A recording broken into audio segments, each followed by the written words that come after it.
दोस्तों नमस्कार। जब भारत की राजधानी दिल्ली में ही कानून काम ना करे और दिल्ली की पुलिस यानी दिल्ली पुलिस जो देश के गृह मंत्रालय के अधीन काम करती है वह भी अपनी ही एफआईआर में लिखे शब्दों पर ध्यान ना दे तो फिर कानून का राज इस देश में कैसे चल रहा है? या फिर जहां जहां बीजेपी की सत्ता होगी वहां वहां कानून कैसे काम करेगा? यह शायद सबसे बड़ा सवाल है, क्योंकि जो एफआईआर 28 अप्रैल को दिल्ली में लिखी गई वह भी सांसद बृजभूषण शरण सिंह के खिलाफ उस एफआईआर की कॉपी को इंडियन एक्सप्रेस ने छापा है। और यह अपने तरीके की एक बिल्कुल अलग एफआईआर की कॉपी है जिसमें एक दो नहीं बल्कि 7 महिला पहलवानों ने सांसद बृजभूषण शरण सिंह के खिलाफ जो कुछ कहा, शायद यह खिलाफ शब्द ठीक नहीं है। महिलाओं को लेकर उसके भीतर जो कुछ उत्कंठा रही होगी और उसने जिस जिस तरीके से हरकत की, एक एक शब्द अगर पढ़ लीजिएगा तो शर्म से चेहरा झुक जाएगा। लेकिन दिल्ली पुलिस ने कोई कार्रवाई नहीं की और शायद इंडियन एक्सप्रेस की कॉपी प्रधानमंत्री कार्यालय में आती होगी और प्रधानमंत्री के घर पर भी पहुंचती होगी। और चूंकि बीजेपी के सांसद हैं बृजभूषण शरण सिंह, तो फिर बीजेपी के दफ्तर में तो यह कॉपी जरूर आती होगी और उससे पहले गृह मंत्रालय ने भी उस एफआईआर की कॉपी को जरूर पढ़ा होगा, क्योंकि अपने ही पार्टी के सांसद का मामला है और उसके खिलाफ एफआईआर इस देश की 7 महिला पहलवानों ने लिखाई है। 2 अलग अलग एफआईआर जो जिक्र किया गया उसमें एक दो घटनाओं का जिक्र नहीं है, बल्कि 15 से ज्यादा घटनाएं ऐसी हुई है जो किसी भी लड़की के साथ कोई शख्स अगर कर दे तो अगले क्षण उसको जेल के शिक्षों के पीछे होना चाहिए। इस देश का कानून यही कहता है। और इस देश के भीतर हमें लगता है 3 प्रधानमंत्रियों का जिक्र भी आज जरूर करना चाहिए। एक चौधरी चरण सिंह, एक अटल बिहारी वाजपेयी और तीसरे संयोग से उस दौर में जब इस देश के भीतर एनसीआरबी का डाटा महिलाओं के यौन शोषण को लेकर सबसे ज्यादा दर्ज किया जा रहा था, उस दौर में भी महिलाओं के खिलाफ पुलिस को कैसे कार्रवाई करनी चाहिए, इस सवाल को लेकर और किसी ने नहीं, जो सबसे छोटी सरकारें हुआ करती थी जो आई के गुजराल और देवगौड़ा के दौर की थी, उन्होंने भी अपने तौर पर कहा था कि किसी को बख्शा नहीं जाना चाहिए। यह एक ऐसी परिस्थिति है जिसमें प्रधानमंत्री नरेंद्र मोदी खामोश क्यों हैं? और प्रधानमंत्री मोदी के सामने अगर एफआईआर की कॉपी अभी तक नहीं पहुंची तो अब तो अखबार में पूरा कच्चा चिट्ठा छप गया। जहां चाहा, जैसे चाहा, जिस रूप में चाहा, वहां महिला पहलवानों के साथ वह जिस तरीके का व्यवहार कर रहे थे और जहां जहां जिस जिस तरीके से लड़कियों ने अपने शब्दों को कहा है, शायद हम इसलिए आपसे कह रहे हैं कि आपकी आंखें शर्म से झुक जाएगी, क्योंकि वह लिखा जा सकता है, क्या बोला भी जा सकता है। और जब एफआईआर की कॉपी लिखते वक्त पुलिस की कलम नहीं कांपी और पुलिस ने उसके बाद कार्रवाई नहीं की, तो एक क्षण के लिए किसी के जहन में यह सवाल जरूर होगा, इस देश के भीतर में, वह भी देश की राजधानी में, पुलिस का कोई महत्व नहीं है क्या? क्योंकि देश के भीतर हो या देश के बाहर हो, वो नाश्ते की टेबल हो या फिर खाने की टेबल हो, या फिर ग्रुप फोटो खिंचाने का वक्त हो, या फिर किसी मैट को बिछाकर कोई लड़की पहलवान अपनी एक्सरसाइज को कर रही हो, तमाम जगहों पर बृजभूषण शरण सिंह ने जो जो हरकतें की वो इस एफआईआर की कॉपी में दर्ज है। 6 महिलाएं जिन्होंने पहली एफआईआर की कॉपी में जो शिकायत की है, अगर उनकी धाराओं को देखें तो 1 से 2 साल तुरंत जेल हो जाएगी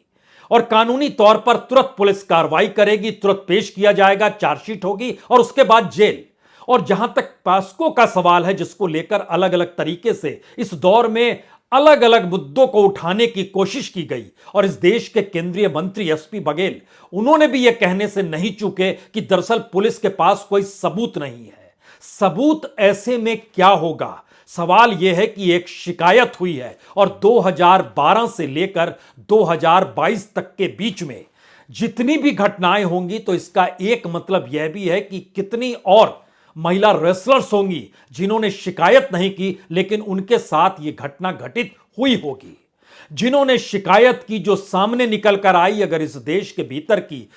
परिस्थितियों को समझे तो कुछ फैसले चाहे हाई कोर्ट के हो या सुप्रीम कोर्ट के हो, या इस देश के भीतर प्रधानमंत्रियों द्वारा कहे गए कथन हो महिलाओं को लेकर, वो बहुत साफ कहते हैं कि कोई लड़की जब इस बात का जिक्र करती है कि उसके साथ यौन शोषण हुआ, गलत तरीके से छेड़छाड़ की गई, गलत जगहों पर छुआ गया और ना जाने क्या क्या, उसके बाद वो लड़की समाज के भीतर अपना सब कुछ रख देती है। और शायद कानून इसीलिए जरूरी है कि किसी भी व्यक्ति की ऐसी हिम्मत ना पड़े, लेकिन फिर भी यह कुछ हुआ है। और इंडियन एक्सप्रेस की जो है कॉपी छपी है, उसमें जो एफआईआर का जिक्र है, उसमें आईपीसी की धारा 354 सीधे तौर पर लिखा गया, जो एक लिहाज से क्रिमिनल फोर्स टू वुमेन है। किस तरीके से आपराधिक तौर पर आपने महिलाओं के साथ जो बिहेवियर किया और जिस तरीके से उसकी मॉडेस्टी, उसके सम्मान को आपने ठेस पहुंचाई, उसके तहत 354 की आईपीसी की धारा पुलिस ने अपने उसमें लगाई है। 354 जो सेक्सुअल हरासमेंट का केस है, उसको भी दर्ज किया है। स्टॉकिंग, जिस तरीके से आप उसका पीछा करते थे, उसके आगे पीछे उसकी तमाम प्रक्रिया को देखते थे, उसके तहत 354 है। और कॉमन इंटेंशन जो आपका रहा, उसमें आईपीसी की धारा 34 काम करती है, जिसमें 2 से 3 साल तो सजा तुरंत हो जाती है एक सामान्य सी परिस्थिति में भी। लेकिन एफआईआर की इस कॉपी में 6 महिलाओं ने जिन घटनाओं का जिक्र किया है, कुछ देश के बाहर, कुछ देश के भीतर, कुछ खाने के टेबल पर, कुछ ग्रुप फोटोग्राफी के मद्देनजर, लेकिन एक दूसरी कॉपी जो कि नाबालिग के पिता ने शिकायत दर्ज कराई और यह कहते हुए कराई कि बेटी इस स्थिति में नहीं है कि उसके साथ जो कुछ हुआ और जिस तरीके से हुआ उसको वो अपने शब्दों में भी बखां कर सके। आप चाहें तो पूछताछ कर सकते हैं, लेकिन जरा उसकी मनस्थिति को समझिए। और पिता ने दर्ज जिन बातों का कराया, उसमें बहुत साफ था कि नाबालिग के ऊपर कितना बड़ा दबाव था। जिस तरीके से सांसद ने अपने हाथों में उसे लिया, जिस तरीके से उसके साथ जो बदन के हिस्से होते हैं उसको लेकर छेड़छाड़ की, ये सारी परिस्थितियां किसी नाबालिग लड़की के साथ, और पॉस्को कानून के तहत अदालत, सुप्रीम कोर्ट ने जब इस केस को बनाया था, उस वक्त बहुत साफ तौर कर कहा था कि पुलिस को यह नहीं देखना है पॉस्को कानून दर्ज करने के बाद कि कौन अपराधी है, वो कितना वीआईपी है, या फिर उसमें कोई पूछताछ भी होनी चाहिए। पूछताछ गिरफ्तारी के बाद होगी और गिरफ्तारी पहले होनी चाहिए, उसके बाद तमाम टेस्ट और मेडिकल टेस्ट का भी जिक्र किया गया था सुप्रीम कोर्ट के जरिए। लेकिन सेक्शन 10 जो पॉस्को एक्ट है, उसके तहत एफआईआर दर्ज की गई और इसमें 5 से 7 साल की जेल तय है। सवाल यह है कि दिल्ली पुलिस किससे डर रही है और इस दौर में प्रधानमंत्री चुप क्यों है? गृह मंत्री, जिनके अधीन दिल्ली पुलिस आती है, उन्होंने खामोशी क्यों बरत रखी है? क्या वाकई ये एक ऐसी परिस्थिति है जिस देश के भीतर समझ में हर किसी को आने लगा है कि 2024 की चुनाव में दिशा में जाते वक्त की परिस्थितियां क्या है, और शायद इस दिशा में कुछ भी गंवाने की स्थिति में सत्ता नहीं है? या फिर इससे हटकर अगर उसमें आपको परखना है, नाबालिग का बहुत साफ आरोप जो है, शरीर पर हाथ जो फेरना था, जिस तरीके से अलग अलग अंगों को किया गया, छुआ गया, बाहों में दबाना था, इसके आगे भी लगातार लिखा गया है। और अलग अलग लड़कियों का जो जिक्र करें, जो पहली एफआईआर की कॉपी है, उसमें खुले तौर पर है, पहली रेसलर्स अगर कहती है कि ऑफिस हो या डाइनिंग टेबल हो, मेरे साथ इस तरीके की सलूकी की गई जो शायद शर्म से आंखें झुक जाएंगी, लेकिन वो शख्स करता रहा। दूसरी रेसलर्स करती है, मैट पे मैं एक्सरसाइज कर रही थी, कोच नहीं थे, लेकिन यह शख्स कहां से आ गया और मेरी टी शर्ट को उठा दिया, और ऐसी परिस्थितियां थी। और ऑफिस में जिस तरीके से जो कुछ हुआ, मुझे घसीटा गया, एक झटके में मुझे अपने साथ ले लिया गया, यह कौन सी परिस्थिति है? तीसरी रेसलर्स कहती है कि दरअसल मेरे पास फोन नहीं, तो अपने माँ बाप से बात करने के लिए फोन पर मैं बात कर रही हूं और वो हमारे बेड के नजदीक आता है, बेड पर बैठ जाता है और बिना मेरी इजाजत के, और जिस तरीके से वो कहता है, और एक लिहाज से सेक्सुअल हरासमेंट नहीं बल्कि उसके आगे की परिस्थिति इस एफआईआर में खुद दिल्ली पुलिस ने दर्ज की है। और वो लिखा गया शब्द है उसमें कि वो बता रहा है कि अगर आप मेरे साथ सेक्स करेंगे तो मैं आपको क्या क्या सुविधाएं दूंगा। इससे विभत्स स्थिति क्या हो सकती है? और एक लड़की जो रेसलर्स है, वो जब कहती है और निकलना चाहती है तो उसको क्या कहते हैं ब्रजभूषण शरण सिंह, जिसका जिक्र एफआईआर की कॉपी में है कि ज्यादा स्मार्ट बन रही हो, आगे कोई कंपटीशन नहीं खेलना है तूने। यह शब्द हैं। सवाल यह है कि चाहे यह आरोप ही क्यों ना हो, लेकिन आरोप के बाद अगर पुलिसिया कार्रवाई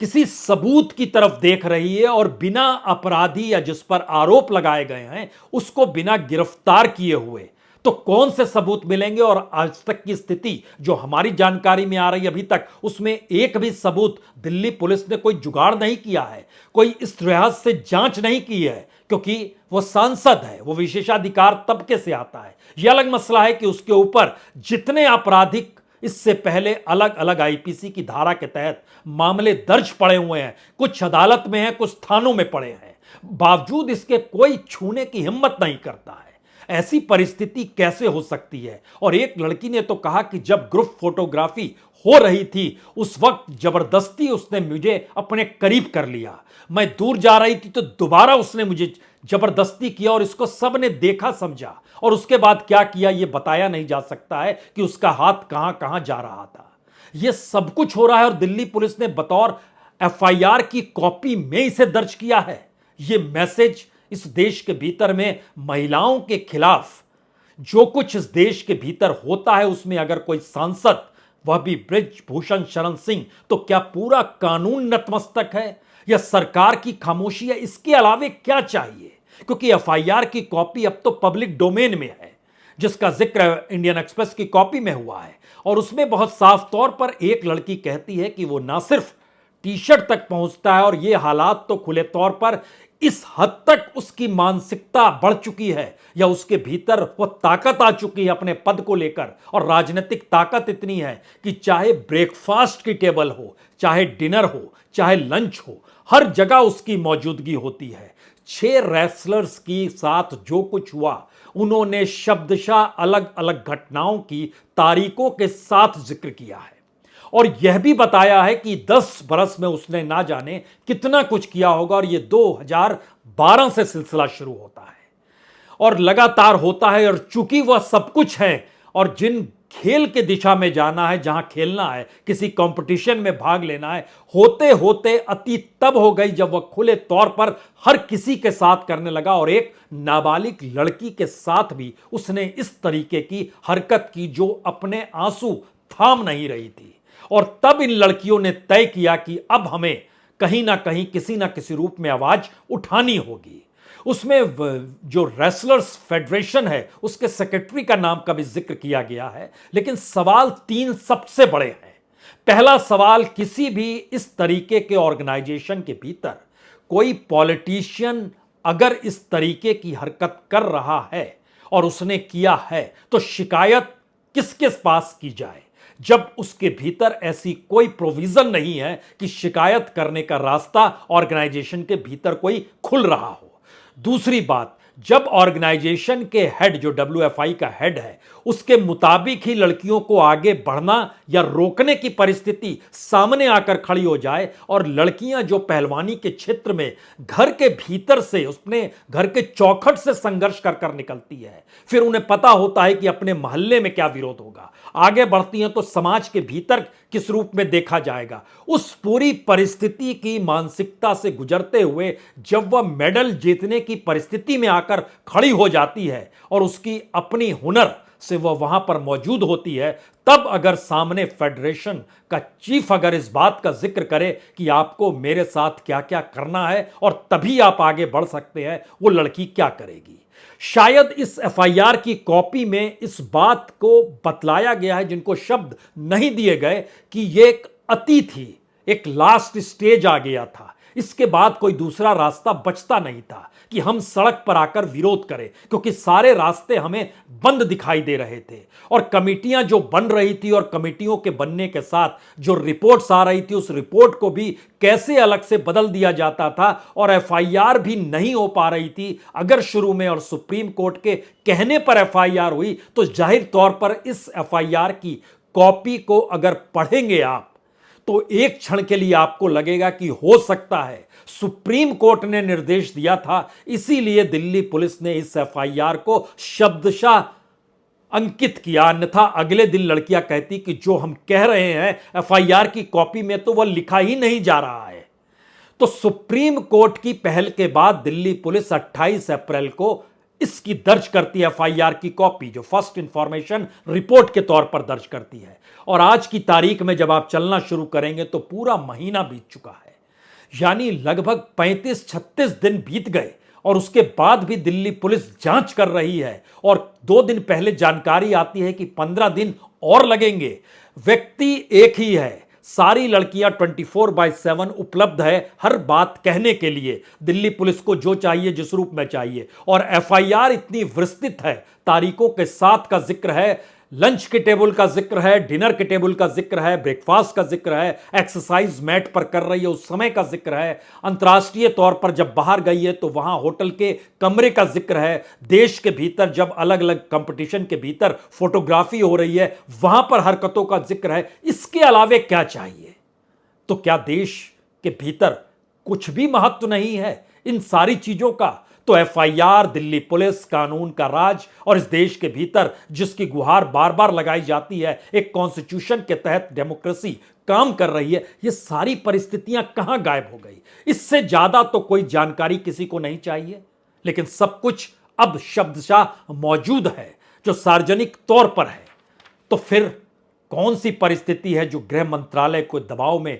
दिल्ली पुलिस काम नहीं कर रही है? वो कौन सी परिस्थिति है जिसमें प्रधानमंत्री खामोशी बरते हुए हैं? और ऐसा नहीं है वो नहीं जानते होंगे, क्योंकि हर क्षण ये सवाल लगातार गूंजा है। जब वो कर्नाटक में चुनाव प्रचार करने गए थे तब भी ये सवाल इस देश के भीतर गूंज रहा था। और ये सवाल तो दरअसल देश के उस मीडिया के स्क्रीन पर भी हल्के ढंग से सही लेकिन उभर कर जरूर आया। जिस बातों का जिक्र उस समय हो रहा था, तो यह कहा ही नहीं जा सकता है कि प्रधानमंत्री शायद देश दुनिया के अलग अलग मुद्दों में इतने मशगूल रहे होंगे कि उन्होंने ध्यान ही नहीं दिया और उनको जानकारी ही नहीं होगी। इम्पॉसिबल परिस्थिति है। तो अगला सवाल,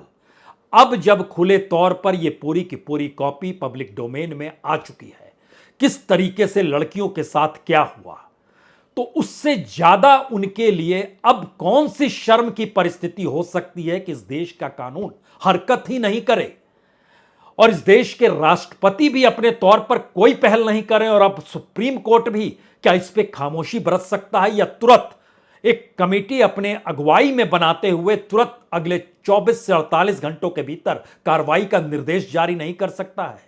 ये सारी चीजें शब्दशः है, ये सारी चीजें मौजूद हैं और ये सारी चीजों को लेकर देश के भीतर महिला पहलवानों की जो मनस्थिति है वो हरिद्वार के हर की पौड़ी में भी नजर आई और वो लगातार खाप और पंचायत के भीतर भी नजर आई, वो जंतर मंतर पर भी नजर आई। लेकिन इस दौर में सत्ता, प्रशासन, पुलिस की भूमिका क्या है, यह भी सबके सामने है। सवाल आखिरी सिर्फ एक ही है और वो सवाल है, इसके अलावे और क्या चाहिए? और अगर कुछ और चाहिए तो पुलिस को बताना चाहिए उसे क्या चाहिए। एक एफआईआर की कॉपी में जो शब्द दर्ज हैं, दुनिया के किसी भी देश में महिलाओं को लेकर जो लिखा गया है इस एफआईआर की कॉपी में, किसी भी देश के किसी भी कानून के तहत अगर आप पहल की शुरुआत करेंगे तो आप हैरत में आ जाएंगे। 24 घंटे के भीतर गिरफ्तारी आरोपी की हो जाती। यहां पर सत्ता खामोश है। बहुत बहुत शुक्रिया, बहुत बहुत शुक्रिया।